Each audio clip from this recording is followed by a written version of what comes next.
difíciles de hacer, porque involucra, vieron que la que hice recién es hacer un choricito, lo digo así porque así cuando le enseñaba a mi hijo cómo manipular la plastilina es choricito, cortar choricito, bueno, es hacer el choricito y después aplanar es más fácil, es lo más fácil del mundo, ¿no? No sé, así hago ñoqui yo, no sé, hago choricito y corto, no sé, lo que es una cosa muy, muy rápida de hacer.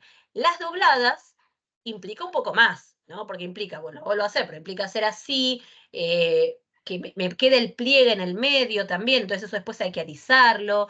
Entonces, lo que pasa es que hay varias tablillas hechas de ese modo. Entonces, una cosa que advierte la autora es que, miren, ahí les muestro, es que comparadas, las que ella hace, la que, la que es enrollada, tipo choricito, se curva más fácil. O sea, por ejemplo, acuérdense que esto es arcilla, o sea que si no la cocí, está siempre como húmeda, si la quiero usar pronto, tiene que estar húmeda o eventualmente pasible de poder recibir agua en algún momento para escribirla encima, porque si no está húmeda no la puedo escribir encima.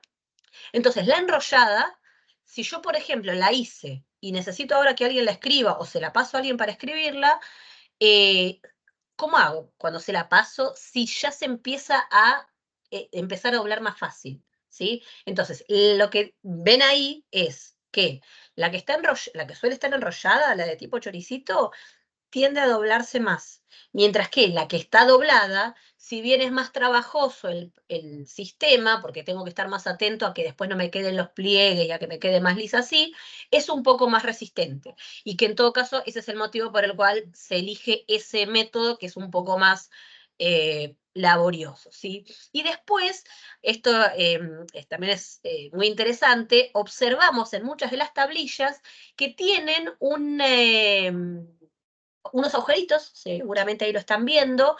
En algunos casos se ve, ahí en una de las que se ven en la imagen, está el agujerito, y en la tablilla más alargada se ve como si fuera el espacio que hubiera quedado de una pajilla, o un cordón tipo un hilo, porque de ese modo es como si fuera, bueno, ahora justo hilo no me traje, ven, ahí fallé la clase. Bueno, pero ¿para qué? Porque yo le pongo, voy a hacer esto con mi auricular. Si yo tengo esto, o sea, hay varias hipótesis de por qué sería, pero ven que ya lo agarro así. Si yo esto se lo pongo a la tablilla, es probable, una hipótesis es que por ahí sirva para que entonces yo la pueda ir subiendo y, bueno, la transporto para ir a llevarla de donde la hice, para escribirla. O si la tablilla viaja, porque acuérdense que una de las posibilidades es que no solo sirva de registro de bienes o de cosas que suceden en el palacio, sino también por ahí para comercializar, y que entonces si yo estas tablillas las muevo, si se llegan a romper, y esto pasa, tenemos algunas tablillas que yo les mostré que están rotas, si se rompe, no importa, espero que se vea bien, pero si se rompe, no importa, porque el piolincito me conservaría en la otra parte, digamos, ¿no? Entonces, esto también es interesante porque lo que hace ella es justamente mostrarnos, o sea, que ella misma las hace, ¿no? Y ahí en ese caso también el- ayudaría entonces a que no se curven tanto, por ejemplo, ¿no? Y después también es interesante, hay algunas tablillas a las que se denomina palimpsesto porque parece que fueran borrado, aunque no, ¿se acuerdan? ¿No? Un palimpsesto es un tipo de escritura que en realidad se suele eh, describir hacia manuscritos, que palim en griego significa de nuevo, y psestos, la segunda parte de la palabra, viene de psao, que es frotar, y de ahí borrar. El término palimpsesto se aplica a manuscritos medievales, ya estamos en otra época, pero así surge el término, manuscritos medievales que para ser reutilizados porque escasea el material, porque claro, hacer un manuscrito hay que matar muchos animales además para hacer manuscritos, y sobre todo animalitos bebés, es una cosa muy fea, poco ecológica, poco amigable con los animales. Bueno, el manuscrito lo que se hacía era, se raspaba lo que estaba escrito, por eso lo de Psao, porque la forma de borrar un manuscrito era esa. Palim, de nuevo. Entonces, Palim, de nuevo, quiere decir que se volvía a escribir sobre eso. Y lo que pasa y lo interesante es que de los manuscritos, muchas veces se detecta qué hay abajo. O sea, que de hecho hay, no sé, ahí está un famoso manuscrito de Arquímedes, que se sabe la obra de Arquímedes, se conoce porque se puede, solamente se accede a eso porque se llegó a contrastar con una serie de estudios que estaba debajo de otro texto, seguramente religioso, ¿no? Ahora, con las tablillas no se las llama de palimpsesto, pero no sabemos si hay, o sea, no se lee lo que hay debajo. Pues es arcilla, por cierto. Si yo la raspo, no me doy, no me termino o sea, ya está, lo borré, ¿no? Es poco probable que quede lo de abajo. Entonces, lo que no se sabe es si efectivamente esos palimpsestos son porque se reutilizaban en la misma línea de la que dijimos, de que la tablilla, si yo le pongo agua, la reutilizo. Yo creo que igual el problema es que no nos podemos dar cuenta, o si era parte del alisado, ¿sí? Que en todo caso lo que parece ser ese palimpsesto es a lo sumo que fue raspado y que queda como los restos, ¿no? Eh, bueno, y bueno, la última conclusión la salteo. Ah, bueno, y miren, acá les muestro esto de las tablillas. Esto es un experimento que hizo la autora, que llevó de Atenas a no sé dónde unas tablillas que había hecho y apreciando cómo se pueden ir resquebrajando y sin embargo el hilito ayuda, aunque sea, a mantener el material, ¿sí?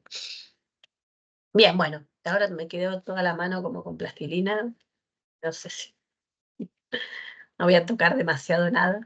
Eh, bueno, vamos entonces ahora a el desciframiento propiamente de la escritura. No es que vamos a hablar del desciframiento, pero algo les quiero mostrar porque como tenemos la particularidad de que lineal B sí sabemos qué quiere decir, que es griego, bueno, resulta interesante.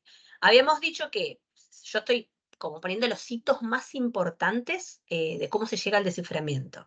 Blegen, ya dijimos, porque excava Pilos y encuentra tablillas en Pilos, entonces ahí aparece la asociación Creta, Grecia continental, ¿no? Quien efectivamente hace el desciframiento es Michael Ventris, entre 1951 y 1953.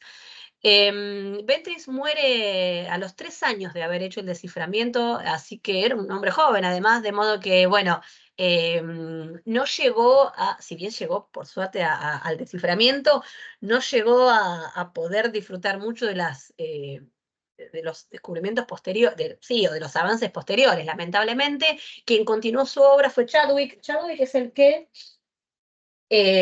hizo el famoso libro, este es el libro El desciframiento de lineal B, que está traducido, si lo quieren lo pueden leer, o sea, es un poco, o sea, es interesante, pero tal vez es un poco plomo, porque justamente es como los primeros pasos del desciframiento y un poco engorroso algunas cosas técnicas, pero bueno, pero Chadwick es el que trabaja con Ventris y es el que termina de contar la obra, porque no, Ventris muere antes. Pero quería destacar como hito importante en la historia del desciframiento a esta autora, Alice Cover, quien tiene un rol hoy día cada vez como más revalorizado, porque es la que da la idea, porque, a ver, esto no lo dije previamente, pero voy a decir esto y ahora vuelvo a Cover. Para el tema del desciframiento de una escritura antigua, hoy día por ahí hay otras cosas, ¿no? Pero pensemos que estamos en la primera parte del siglo XX, donde no tenemos un montón de recursos, por ejemplo, computacionales, ¿no? Por eso yo recién mencionaba con Ventris el hecho de que fuera arquitecto y que tenía como esta estructura mental que le permitía tal vez hacer cálculos y hacer cuadros de doble entrada, etcétera, que además es muy propio de la época, ¿no? Esta idea de la criptografía, ¿no? Pero bueno, pensemos que esto lo estoy aplicando a cómo se descifra esto en el siglo XX, ¿no? Una primera cuestión a tener en cuenta cuando uno descifra estas escrituras antiguas es si tenemos o no inscripciones bilingües, que en algunos casos, como la piedra de Rosetta, por ejemplo, ha sido lo que ha dado la clave para el desciframiento. Si esto está, bueno, es relativamente sencillo llegar a un desciframiento, pero en nuestro caso, por ejemplo, no lo está, ¿sí? Entonces, ante la falta de inscripciones bilingües, lo que necesitamos sobre todo es contar con la mayor cantidad de inscripciones posibles.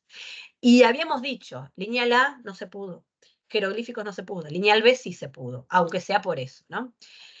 Después, la otra cuestión es qué tipo de texto es, religioso, administrativo. En nuestro caso, que son tablillas administrativas, bueno, hay poco texto, ¿no? O sea, hay poca narrativa, no hay, o casi nada.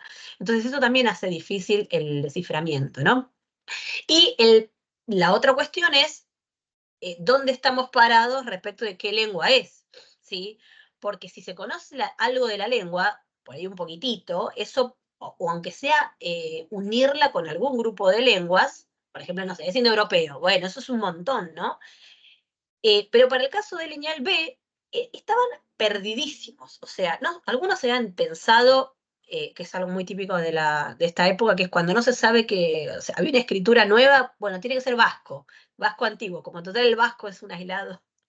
Etrusco, pensaban otros, una lengua semítica.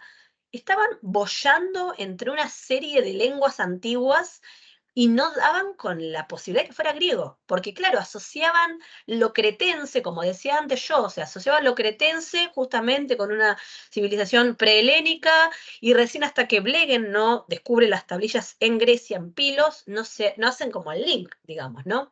Y en ese caso, y se usó para el caso de Lineal B, y si uno ve este libro de Chadwick, por momentos se asusta porque una de las cosas a las que apela es a la criptografía, y uno ve unos cuadros, de repente son unos cuadros monstruosos con hacer las equivalencias. Bueno, nos abstraemos de qué lengua es y les asignamos números y hacemos ejercicios combinatorios, ¿sí? Y esto, insisto, para esta época, imagínense, en el medio de las guerras mundiales, la criptografía estaba a la orden del día, de modo que viene al pelo en consonancia con la época, ¿no? Bueno, y después también lo de ir viendo qué tipo de sistema de escritura es. Bueno, logosilábico, logográfico, ¿existen estos sistemas de escritura en la época? Tratar de individualizar eso. Entonces, ¿por qué les menciono todo eso? Porque Alice Cover es la que se le ocurre que puede haber flexión en la lengua. ¿Cómo se da cuenta? Es buenísimo. Ella se da cuenta de que en los logogramas, o sea, lo estoy simplificando, pero bueno, es un poco más complejo, pero yo se los cuento divertido, van a ver que se entiende. Simplificado, ¿eh? Eh, Ella se da cuenta de que los logogramas, o sea, vieron que yo les mencioné que Lineal B tiene, además del sistema pape, pipo, puta, tetito, tú, etcétera, tiene logogramas, ¿no? O sea, signos que representan cosas, palabras, y muchos son de animales. Y ella se da cuenta de que hay una distinción entre macho y hembra. El macho tiene esto es como un carnero, ¿no? Entonces, el macho tiene dos líneas horizontales que lo atraviesan, la hembra no. Entonces, se le ocurre decir, bueno, si distinguen género, si son tan heteronormativos para el género en los logogramas, ¿no puede ser que no tengan flexión de género en lo gramatical, en la parte de los silabogramas? Bueno, y así es como termina ella dándose cuenta de que acá hay flexión. Entonces, ahí les pongo en rojo rápidamente para que vean. eh, por ahí los que saben griego lo pueden ver más rápido, o alguna lengua de estas que flexionan, pero lo que se ve claramente son raíces que se mantienen iguales y desinencias que van teniendo distintas formas en función de bueno, el género, la función gramatical, el número, etc. En castellano es igual, ¿no? Pero bueno, en griego, en latín se da de manera más evidente porque la información gramatical de las desinencias es mayor. Entonces, este es un ejemplo. Las raíces inalterables y las desinencias cambian. Entonces, a partir de eso es que se empiezan a dar cuenta si esto no es griego, porque el griego declina de repente, y como, ay, no nos hemos dado cuenta. Entonces ya les digo, con los descubrimientos de Blegen y Weiss, que también descubre las primeras tablillas de Micenas, se empieza como a armar el mapa. Esto es griego, chicos, esto es griego. Y efectivamente entonces, en 1952, es que Ventris, bueno, da a conocer al mundo. Yo les pongo a mí, yo siempre digo lo mismo, pero a mí me emociona sobremanera. Está la grabación de cuando Michael Ventris, por medio de la BBC, cuenta por radio, que está la voz de él, a mí me emociona muchísimo, está la voz de él diciendo, descubrimos que el lineal B es griego micénico. Es hermoso, hermoso. Después ahí si quieren lo googlean, está el sonido. Antes estaba en la página de la BBC, saben que yo chequé este link, y ahora la página de la BBC me parece que con toda una vuelta de tuerca con la que coincido, más abocada al feminismo, la nota del desciframiento del lineal B de la BBC, de la página de la BBC, tiene como protagonista a Alice Cooper. Bueno, nada, y lo único que comento es que Alice Cooper muere antes del desciframiento, pobre. O sea, Ventris llega al desciframiento y bueno, muere ahí al toque, pero Cooper, que fue la que tuvo la idea más importante, muere y ella no termina sabiendo sobre que efectivamente, bueno, se descubrió que era griego micénico.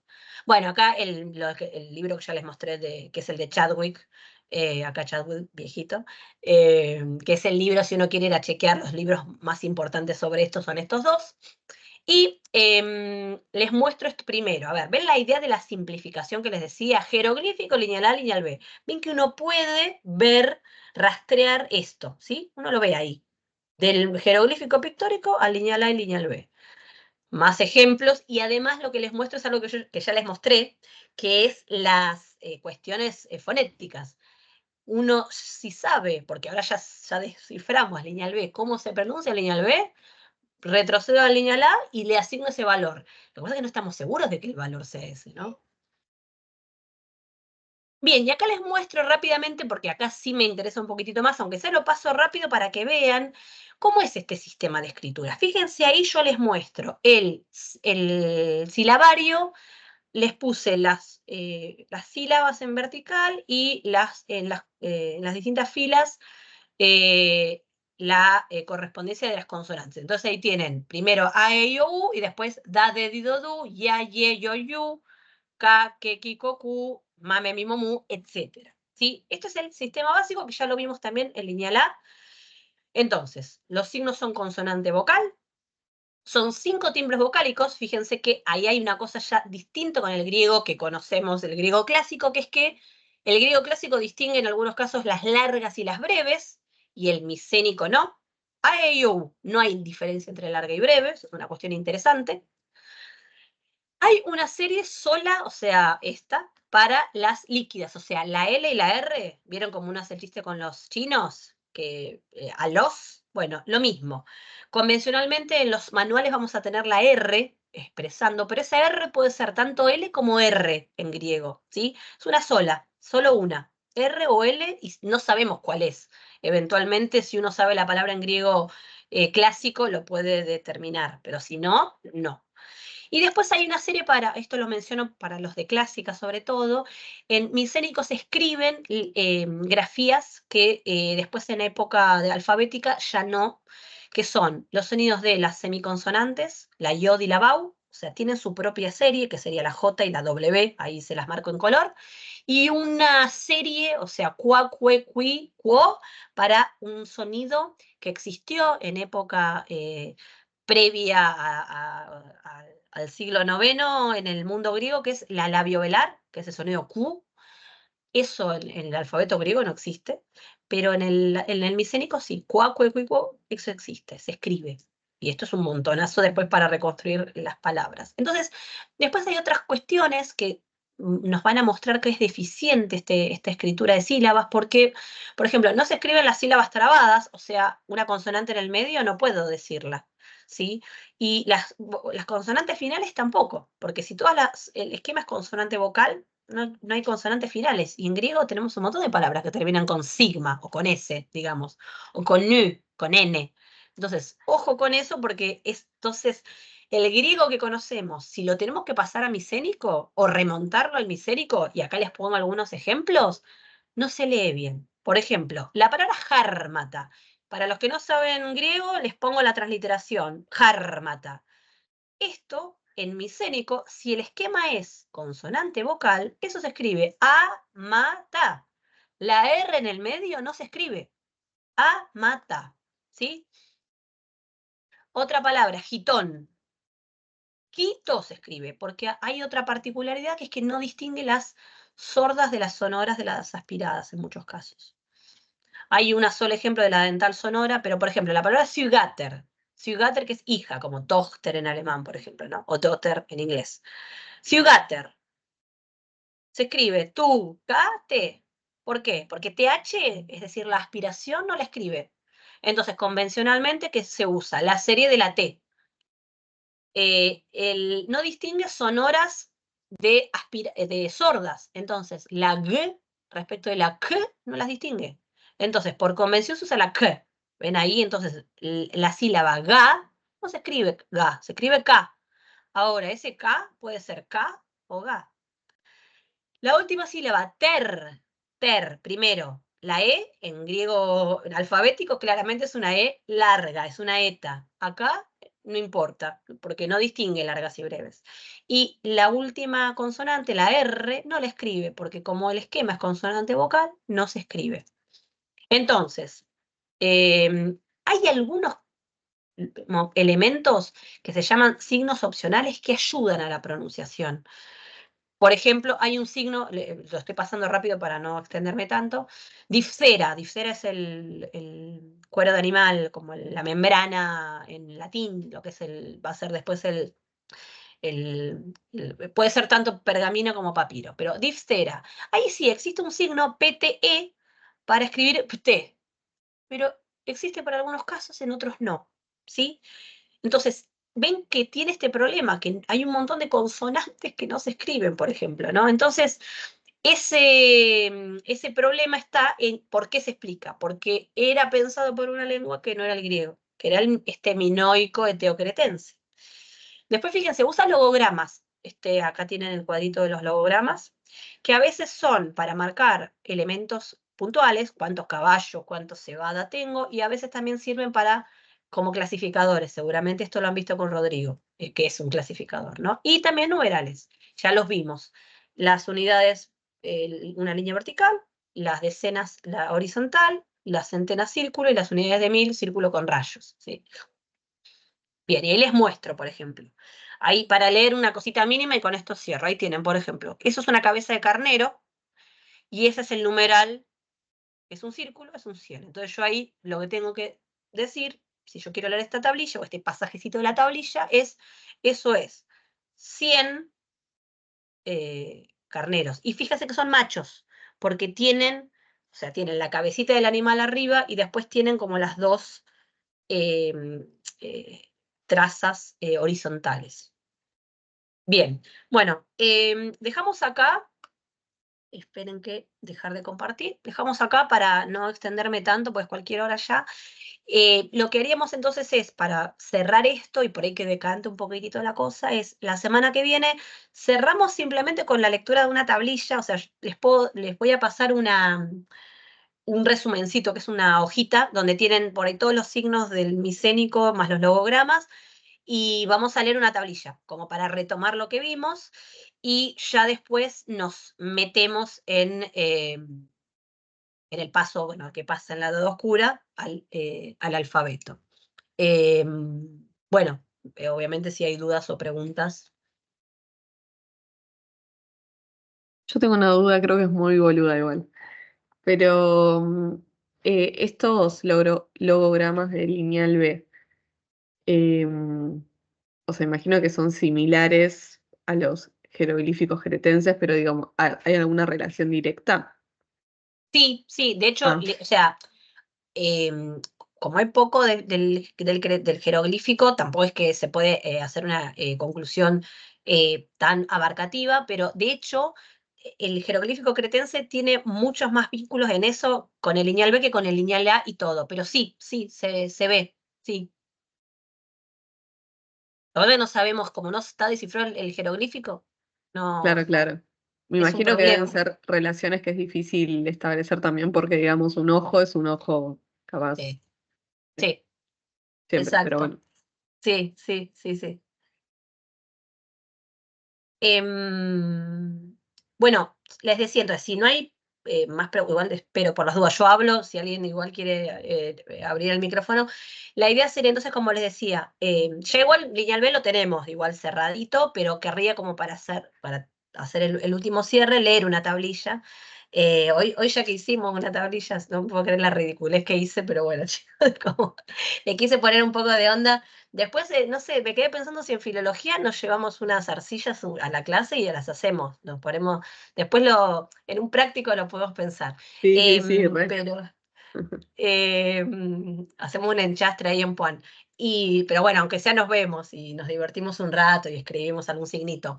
Pero leemos una tablilla la próxima y ya arrancamos con alfabeto. Y les voy a pasar un textito como para cerrar esto. Es un libro que no es el libro más erudito del mundo, pero es de esta autora, Nana Desikan, que tiene este libro, de hecho, que es un libro que está bárbaro como introductorio de los sistemas de escritura de la antigüedad.